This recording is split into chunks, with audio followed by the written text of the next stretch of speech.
Boundaries in an intimate sexual relationship. This is a very big topic, and in fact I addressed it a while ago when I made the consent video. It was a long video, it was half an hour, and it addressed a wider area of relationships where we can cross boundaries or boundaries are not being met. Today, I want to focus, or narrow our focus in fact, into what happens in intimate sexual relationships. Now, sometimes in our intimate relationships, we're struggling with boundaries not because we're breaking them, but we're struggling with them because we're communicating badly around them. And in fact, we're actually turning them into a reason for quarreling. And you see this with lines like, "We always have sex the way you want us to," or "We never have sex my way, it's just yours," or "Let's just have real sex for once, goddammit." Basically, boundaries are being communicated and they are being acknowledged, but this is done in a frustrated way, in an upset way, and it is again a reason for quarreling. And that's the biggest pity of all, because in fact, boundaries exist for us to be safe, first of all, for us to manifest where we're comfortable and in our best way that we can feel, that we can enjoy the moments together. And in fact, in a loving relationship, we ought to acknowledge the limits that one has, and they're usually related to the body, and we ought to work around them creatively. So this is what I want to encourage you actually today to do if you have already communicated your boundaries, or if you're in a long-term relationship and you've come across some boundaries that you were never aware of before and you haven't communicated obviously around them, and this is a problem right now. Why don't we look at this as a game? So first of all, obviously when you become aware of something that you don't like or that you don't want, something that is producing pain, number one is actually to say it. But to say it from a place of vulnerability and sincerity and, well, love, first of all, towards yourself. So say for instance that you don't like to have sex outside.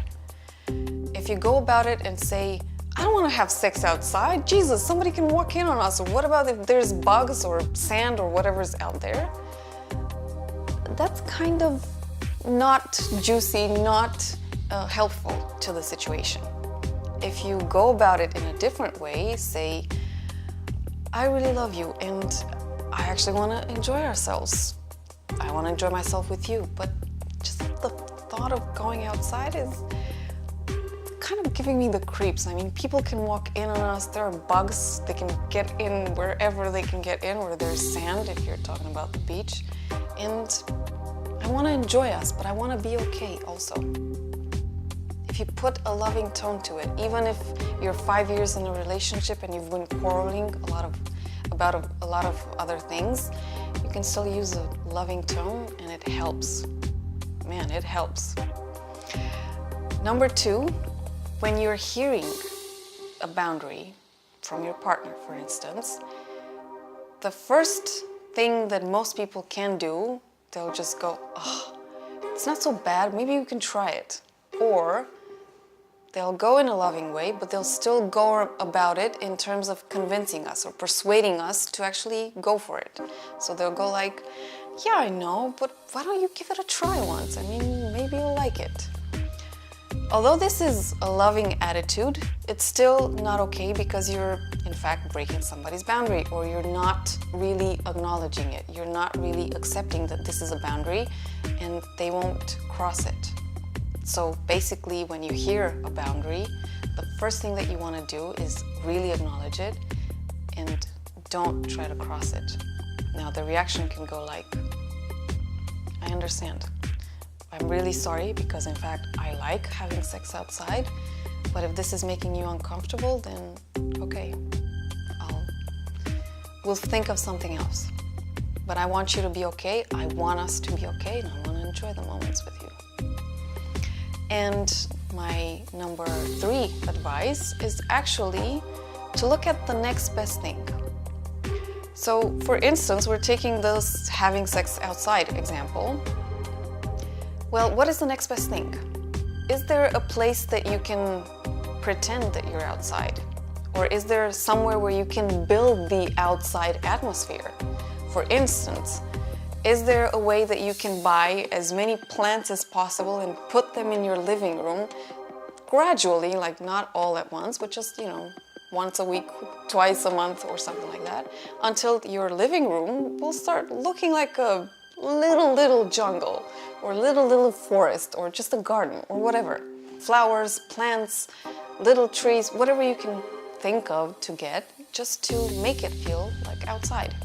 And is there a way that you can put a blanket and simulate a picnic? Like you can cook things and just pretend that you're lying on the living room floor and you're having a picnic.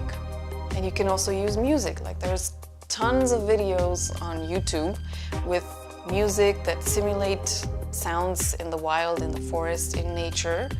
You can create the atmosphere, and it's probably the next best thing, and you don't have to go outside. And you can take it as a game. Or you can, maybe you know somebody who has a larger place where they're keeping a lot of other plants, and you can just go there. I mean, you can talk to a friend or an acquaintance. Can I borrow your living room, or can I borrow your backyard, or can I do something that, like, try to think of ways that you can build that atmosphere without having to go outside, but you're giving your partner the feeling of it. Now that's being creative, that's being playful, and that's actually you investing in this. Now I'm not saying that this is easy, like simulating outside atmosphere inside is not easy, probably not so cheap as well. But if you put your effort into it gradually, you can go about this in a playful way, and your partner is going to appreciate the effort. Because remember, you have a boundary, you're not crossing your boundary, but you want to give your partner the opportunity to enjoy maybe they like having sex outside, who knows? And before I go, you have to make sure that you keep in mind one thing. It's not always what you're doing, but it's the how you're doing it that matters. Say if you have a boundary and you discover the next best thing that you can do with this boundary, then my advice to you would be to first of all, not announce it officially, or not start making the biggest plans ever and start promising, look, this is how we're gonna do it, this is how we're gonna build it. Instead, just go about this in your own mind and try to build it bit by bit, or try to look for options. And once you know that you have something closer to what you're envisioning, then you can just present it in a playful way, or bring by, I don't know, an apropos in a discussion. But the beauty of this is that you're casually dropping this line, but you're also casually dropping the solution. It's better. It's so much better. I mean, you're not just talking ideas and dreams, you're coming up with something. Now that has got to be sexy, and somebody will definitely appreciate this, especially that you're making an effort to go about your boundary in a creative way. And secondly, if you're actually deciding to go about your boundary in a creative way, don't fall into the, how can I put it, into the trap of doing this on your own totally and completely. Like, make some efforts, but then bring your partner in. So you want them to contribute, you want them to have put in a small effort at least, because you actually want them to feel like they build it with you. So don't do it all on your own. I mean, don't shut them out somehow. Get them in your effort to go about a boundary, because in fact, this is going to be highly appreciated, and who knows, you might actually set a tone for them to go about their own boundary in a creative way. And yeah, you would love to be involved, right? You would love to be a part of it. You would love to build that together and make that memory together, like the planning, the whole part of it, enjoying it, obviously. So how you're doing it is more important than what you're doing. And what you're doing, if you take my advice, ought to be creative and playful and done in a relaxed way. And everybody's gonna appreciate it and enjoy it. So if you're struggling with boundaries, this is my take on it.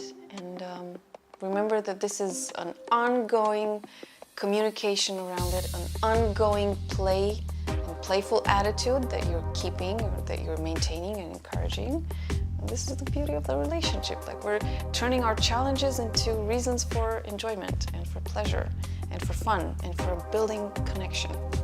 So that should be great. This is my take on it. Also, check out the video that I did on consent. It's much longer, it's 30 minutes longer, and it's much more technical, but maybe you find something useful. And I put timestamps under the video, and you can choose exactly which part you want to hear out. So check that out as well. We can play, but we also have to have, or it's useful to have, a proper foundation on this. So enjoy, and I'll see you next week.